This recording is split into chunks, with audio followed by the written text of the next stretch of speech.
vibes lang tayo. Sinong first time akong nakita?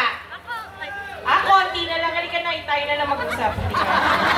So, happy lang tayo. Happy vibes.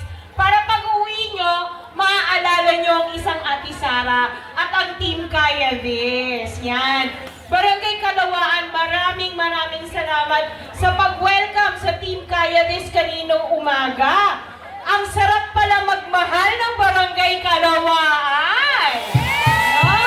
Pasensya na, hindi ako nakarating. Nasa kabilang distrito ako kanina. Yan, kaya hindi ako nakarating. Anyway, ako pala si Ate Sara, sa mga hindi nakakakilala.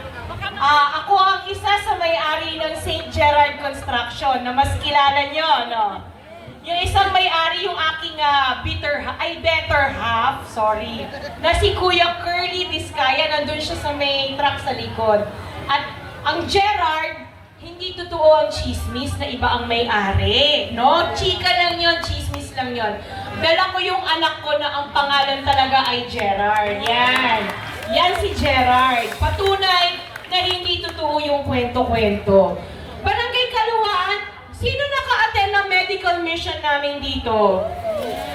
No, 2 beses ako nagbaba ng medical mission dito kasi ganyan kayo kalakas sa akin, no? Yan. So yung medical mission, may binayaran ba?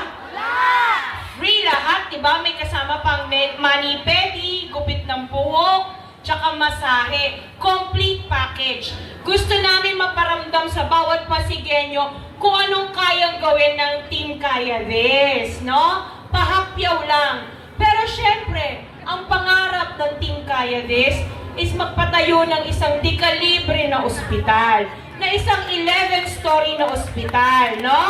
Kasi gusto ko malaman ng chismis kung totoo ba din dito sa barangay na to. Kasi doon sa kabilang barangay, nag-usap na kami. Totoo ba pag dinala kayo sa ER, ang sasalubong sa inyo, ay tay, hindi ka po tay. Magandang gabi po tay. Saan po sila tay? Ako tsaka yung misis ko eh. May nawawalang senior. Halika tayo, dito tayo. Dadaan lang. Mrs. Mendez. O si Mrs. Mendez, nawawala po yung inyong asawa, yung anak. Yun, nandito po si tatay. Tay, upo muna tayo dito, lika.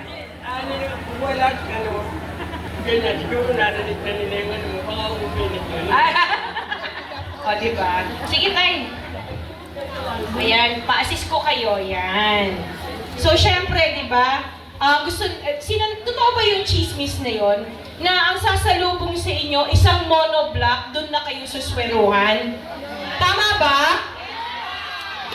Nay, naka-live tayo, nakita kong gumaganon. Oh, hindi. Siyempre ayaw natin yung ganun na nangyayari sa mga pasyente natin. May sakit ka na, pahihirapan ka pa ba? Diba hindi dapat ganun na nangyayari? Gusto natin, pagdating nyo sa ER, kama ang sasalubong sa inyo, hindi kayo pahihirapan, may doktor na kaagad na aasikaso sa inyo.